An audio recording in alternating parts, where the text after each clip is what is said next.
Hi guys, it's Christy Blake. I am a post-op VSG patient, but I am not going to give my numbers because this is a new journey, as my friend Pete pointed out.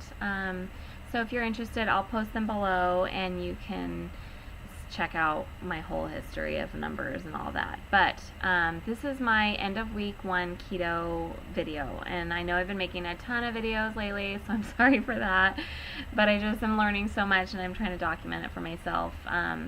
So just background, I started last week at 228-ish, and today I weighed at 222.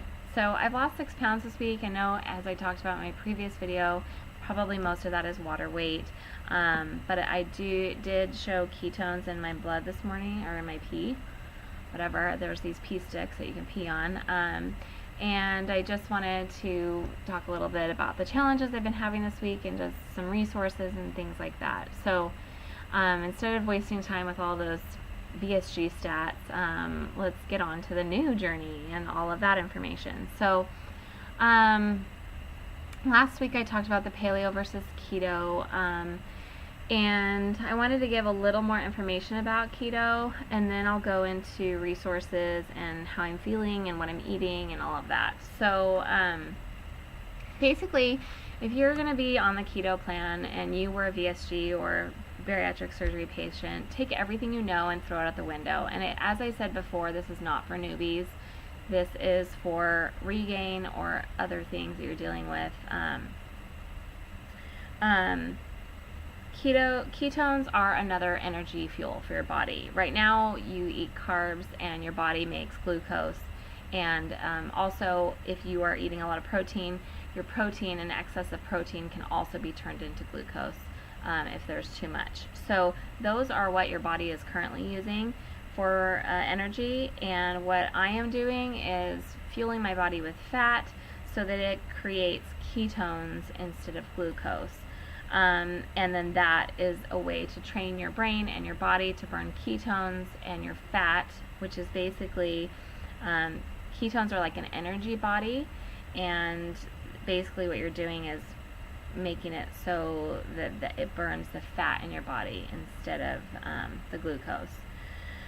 So once you're keto adapted, I think I am keto adapted as of day 5 or 6. I kind of experienced some keto flu this week, some cramping, some nausea when I started eating. I'd like eat a first bite or second bite and I would just feel sick, just for a second, and then it'd go away, but really tired and kind of grumpy, which I can tend to be grumpy sometimes. I know, I'm not sweet so often all the time, but that's kind of what I've experienced. I haven't worked out a ton. I did lift weights on Friday, and I do swim twice a week on Tuesday, Thursdays, for about half hour to 45 minutes.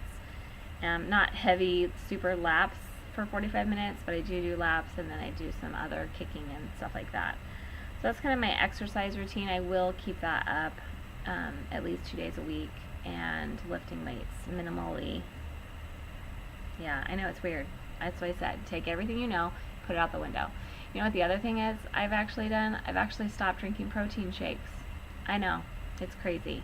As I said, an excess of protein in your body turns into glucose. So if you are having a hard time letting go of those, and letting go of those ideas of the protein shakes, because that's what we're trained for after bariatric surgery, is protein, protein, protein, protein. That's one thing. So yeah, I stopped the protein shakes because I'm getting enough protein from real food. Imagine that, real food. Yep, that's what I eat. I'm not hungry. I am no cravings. I'm fully not hungry. It's incredible when you feed your body healthy fats, what that does to you. I wanted to make a correction with the last video about the dairy. I know I talked about it's okay for keto to eat dairy, but many keto coaches or whatever feel like you shouldn't have dairy. Most people can't process dairy. I'm kind of one of those people.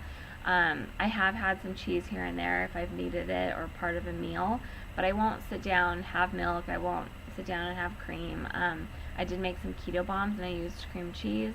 That seemed to be okay with me, but I cannot have a lot of dairy in my diet. So I'm going with the approach that I'm not getting my fat from dairy, and it seems to be working fine. But I have had trouble figuring out what the fats are that can get me up to 100 grams. And I'll talk about my macros in a second. I'm kind of all over the place, but let's talk about my macros. To figure out where you should be at is your macros, and the best thing to do is to put it into your MyFitnessPal under goals. And the best place to go, there's a keto calculator on ketodietapp.com.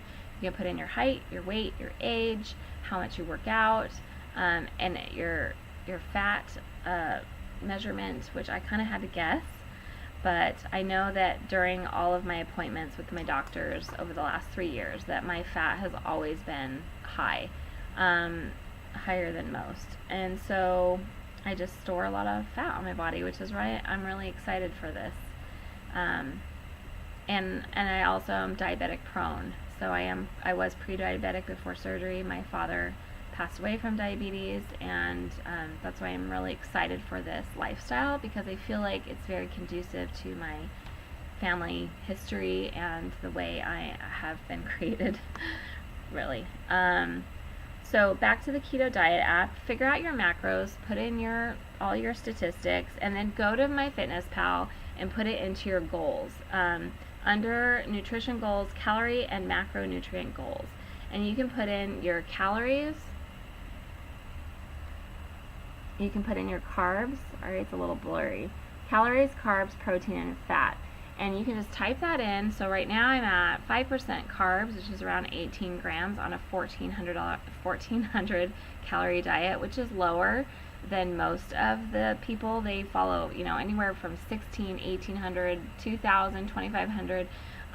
But I just feel with the amount that I can eat, because it's still restriction, that 1,400 is good for me right now. But that is considered the lowest that you should go calorie-wise. I know.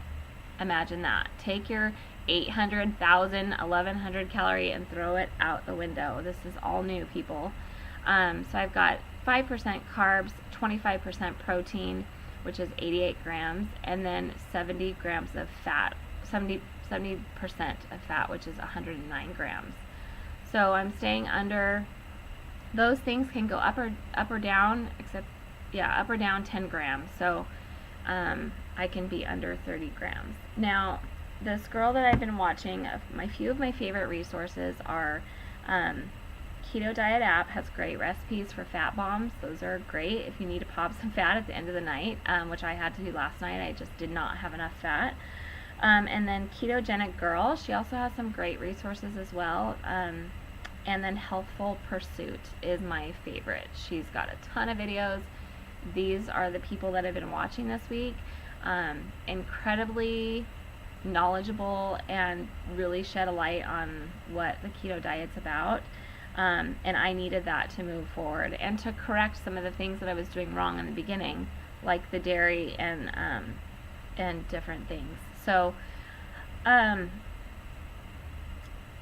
also,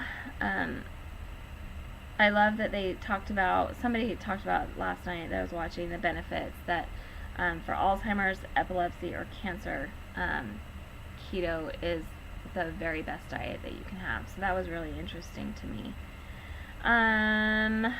Okay, I don't think I have too much else to say, but I did want to hit home about that protein again.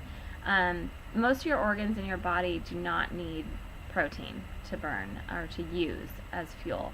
But your red blood cells and your central nervous system do. They require glucose.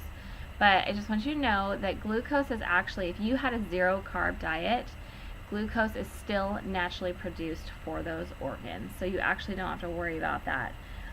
But you do need to be careful about too much protein and that turning into glucose, which I talked about before.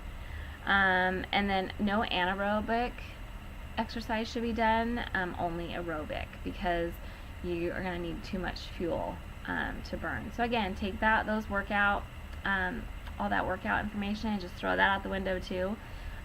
Moderate exercise, walking, swimming, whatever, where your heart rate is staying aerobic and not anaerobic. So again, all those like crazy workout classes that I used to go to where your heart is getting too high, that would not be great for the keto diet. So here's some of the tips that I had this week for you, and hopefully next week will be a better week. No carb flu, or keto flu, and I'll feel better. My energy today is off the charts, so obviously I'm doing something right, and I'm excited. So hopefully I can stay obsessed and stay on this journey and lose my regain. And I could really see this being a lifestyle that I live. It's easy so far. I feel great. I'm not hungry. I'm loving it. So anyways, have a good week, guys, and I'll see you next week. Bye.